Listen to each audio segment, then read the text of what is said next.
국민권익위 그 정승윤 부위원장님 앞으로 나와주시죠. 예, 우리 권익위는 반부패를 총괄하는 국가기관이자 최후의 보루입니다.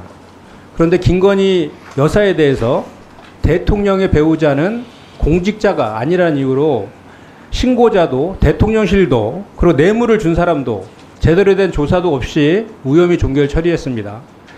이제 대한민국은 공직자의 배우자는 수백만 원의 뇌물을 받아도 처벌되지 않는 나라가 되어버렸습니다. 과거에 스승의 날 꽃을 달아줘도 청탁금지법 위반이라고 했던 그 추상 같았던 그 권익위는 도대체 어디로 간 것입니까? 국민들은 지금 이 권익위에 대해서 부패 권익위, 권익이라고 하면서 비아냥대고 있습니다. 권익위는 지금 현재 스스로 그 존재 이유를 부정하고 있는 것이고 국민들께 사망 선고를 받은 것입니다. 이거에 대해서 깊이 반성해야 된다고 생각합니다. 그런데 이젠 이것도 모자라서 정치행위까지도 서슴없이 하는 것을 보고 정말 개탄스럽다는 생각밖에 들지 않습니다. 지난 22일 날 권익위는 이재명 전 대표 관련해서 의결 처리했습니다. 맞죠? 그렇습니다. 이는 김건희 여사에 대한 무혐의 종결 처분에 이어서 최소한의 염치도 없는 윤석열 대통령과 김건희 여사 방탄을 위한 물타기 쇼입니다. 그 어떤 절차적 정당성도 확보하지 못한 명백한 야당 탄압이고 암살 테러 피해자에 대한 2차 가해라고 본 의원은 생각합니다. 공직자 부패를 감시하는 국가기관이 김건희 명품백 수수에는 면죄부를 주면서 이재명 전 대표에 대해서는 정치 테러와 혐오를 조장하고 있는 것입니다. 저는 국가기관이 이렇게 노골적인 정치행위에 나선 것을 본 적이 없어요. 부위원장님, 이재명 대표 피습 관련해서 권익위에 신고된 게 언제입니까? 1월 5일일 겁니다. 네, 피습 발생된 지 200일이 넘어서 그렇게 된 시점에 갑작스럽게 조사를 통보했습니다.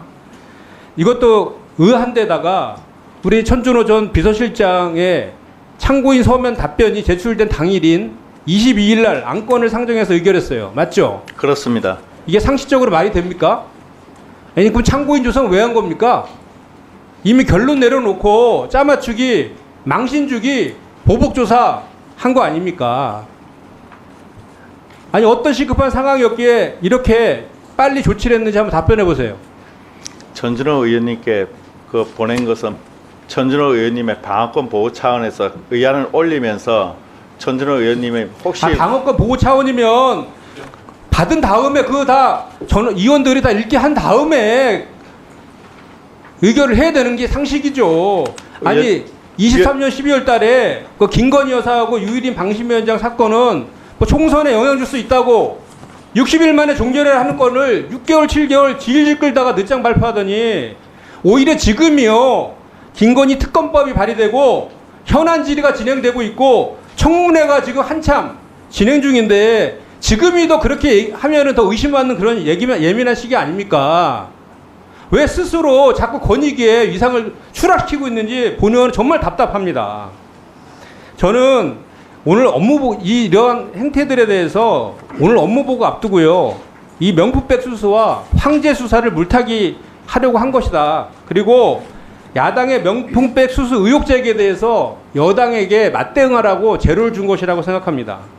어떻게 뇌물을 받아서 명품백 수수한 것과 목에 자상을 입고 생사를 오간 야당 대표 피습 사건을 같은 저울에 올려놓고 물타기를 발상을 할 수 있는지 정말 본 의원은 개탄을 금할 수가 없습니다.